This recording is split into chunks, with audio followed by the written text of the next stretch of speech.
13 and a bit minutes away from a second victory on the mountain in his incredible career. Would you believe, and despite the penalty that they suffered for their little technical infringement, yesterday was the first time he's qualified for a race at Bathurst. He's either crashed before qualifying or his co-driver's done the job. So he was pretty delighted about that. Michael Caine punches out a 29.1 for that car, fastest lap of the race for that car, and jams it down the inside of turn 2, uses some of the dirt on the inside to get it stopped, and David Wall has absolutely none of that and sweeps around in front and holds the spot. This is for the final spot on the podium, the end of the Hi-Tech Oil 6 hour, and David Wall struggling massively in a straight line, and that was a very, very big moment, and Michael Caine looked like he was going to go past whether David Wall liked it or not, and he took to the dirt to do it. That's pretty wild. Doesn't get much more wilder than that. Of course, at one of the fastest points at Australian Motorsport, you can see the flame coming out there at the back of Michael Caine. He was very crossed up going through Hell Corner, almost collecting the wall. Then was David Wall going through the grate. The car is sideways going across the top of the mountain, and once again dropping the right-hand side of the car over the exit ripple strip. I tell you what, if you don't think these boys are pushing, think again, because they're about to come up onto some traffic here and throwing in another curveball, throw the ball back into the Caine sort of court area, I suppose you would say, as they come back through, and Wall, geez, that's a hairy area to go around the outside through the left-hander. And just noticing when it came across the top of the mountain as well that they're still doing a little bit of smoke where it's rubbing. So I think with that deflated tyre they had before, something is actually rubbing underneath the car. I think that's just the compression, because he's driving the thing so darn hard across the top of the hill.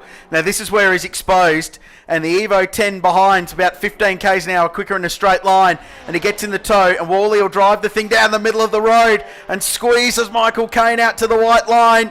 Will they dare to go side by side through the kink? No, they won't. Smart decision by both parties there, I think. And David Wall is driving this car as hard as it can, but he's got one arm tied behind his back. It's the Audi R8 syndrome that we saw in the 12 hour, where they just didn't have the straight line speed to fight. Nigel Botley watching on, contact, broken front suspension for the number 8 car. They're both in the gravel trap. That's the day done for both, and that's the race. That'll be the safety car. Michael Caine is back on the road. He's got the car going again. Has he got damage, or does he not? There's surely be a... No, Wall's out as well. There won't be a safety car. So this will still be on. Unbelievable moment.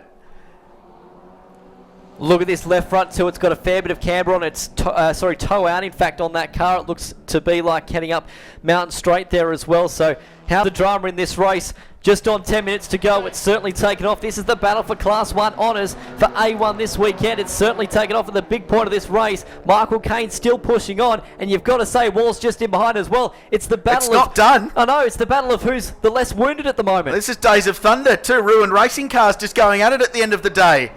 Eddie Mostert watching on with Barry Morecambe down at the DPO camp. They were pretty confident that they'd get a safety car, I think, and that would have ended their day with a victory. So this is where it all started at the start of the lap, and David Wall aggressive in blocking, and Michael Caine looked across at him as to like, are you serious? Is that what's going to happen? And then down under braking. Well, David Wall, the big question for race control there was Wall moving across to the right? That's the question for me.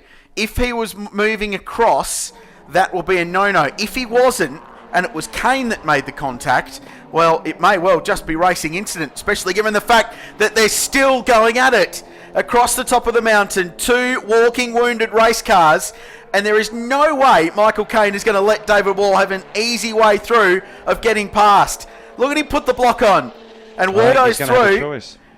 He's got the less busted up car. This is for 3rd place at the end of the Hi-Tech Oil 6 hour, and there's 9 minutes to go. And this one will rumble on for some time after the motor race.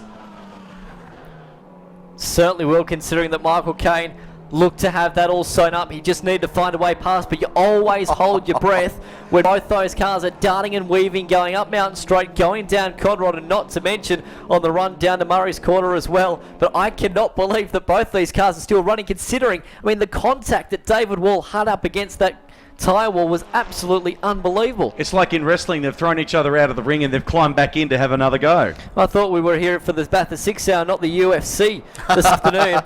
Absolutely unbelievable. What an exchange. That is quite something else. And a battered and bruised Wilson Security Mitsubishi Lancer. Well, if John Bower was nervous before, Oh, yeah. he might be having a lie down somewhere now. That is a remarkable exchange between the two Mitsubishis fighting for the final spot on the podium, the Hi-Tech Oil 6 hour. Extraordinary racing. I don't know how much of it's legal, but anyway, they'll sort all that out after the race, and Race Control will take a very, very big look at all of those exchanges. How are these cars still driving? They both drilled each other